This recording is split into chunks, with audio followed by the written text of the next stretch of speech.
Ever since renowned adventurer Sir Arthur forgot his manual of monsters at the bar one night, the patrons of the Ways Away Tavern have been fascinated by the creatures they found betwixt its pages.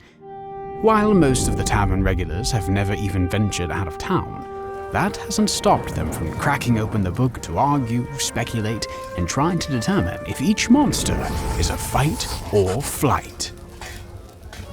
What do you think when you get a look at this?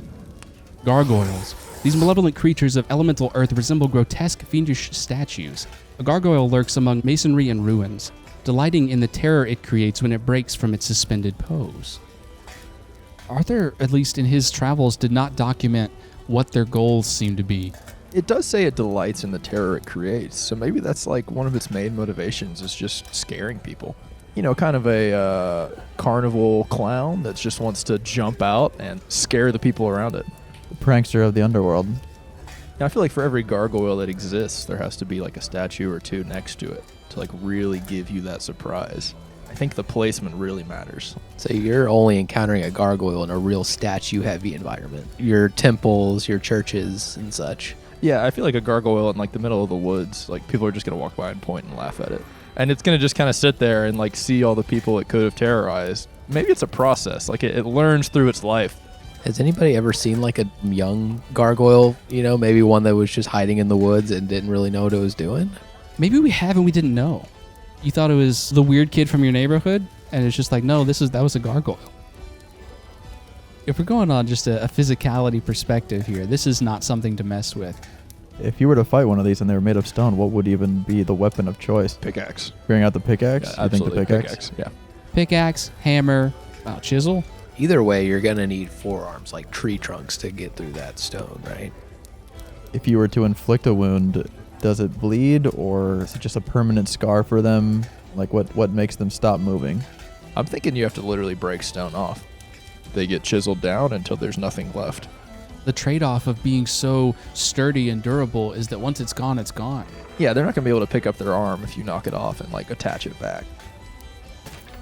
Do you think they actually want to fight? Like, if they scare a bunch of adventurers, are they hoping to just scare them and then be able to just peacefully jump back into their pose and then wait for the next group? In a way, I want to believe that they don't want to fight, because I feel like realistically, if I had to fight them, I don't know if I could win. You really have to have the right tools, or you really have to have a killer strategy to get it to like barrel into a wall or something, like some way to break that stone up. If they get into a situation where they're in the corner and then there's no option but to fight, what are they actually going to do to you? They have a stone club of a tail there. If that thing's made of stone, then That's absolutely like 500, 1,000 pounds of a tail that's just swinging around, and you're done. Their whole body is a weapon when you think about it. They can hit you with anything on their body and it would hurt you.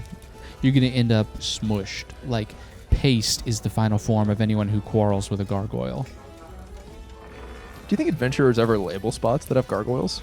Like, they'll put a signpost in the ground and say, like, beware, like, gargoyles here. That would ruin a gargoyle's day. or do they like recruit artists to get an accurate depiction of the specific gargoyle they saw and be like, this is not a statue?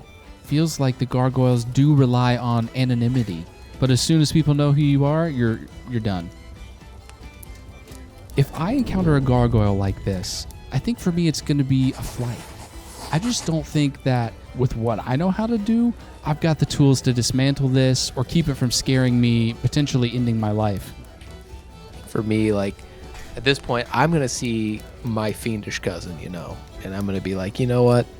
For you, I'm going to run away in terror. I'm going to flight because I know that that's going to make your day, maybe make your life. I think for me, I don't want to fight him. He doesn't want to fight me. I think the charitable thing to do here is to just, even if you have to feign terror, give him a win. I'd have to agree. I feel like it's a win-win for both sides where they don't want to fight, I don't want to fight, I'm just going to flight. Running away is almost the noble thing. It's kind of a win-win, You're not getting hurt. They're getting a little bit of delight. Everybody wins. So this is maybe more a fight or delight situation.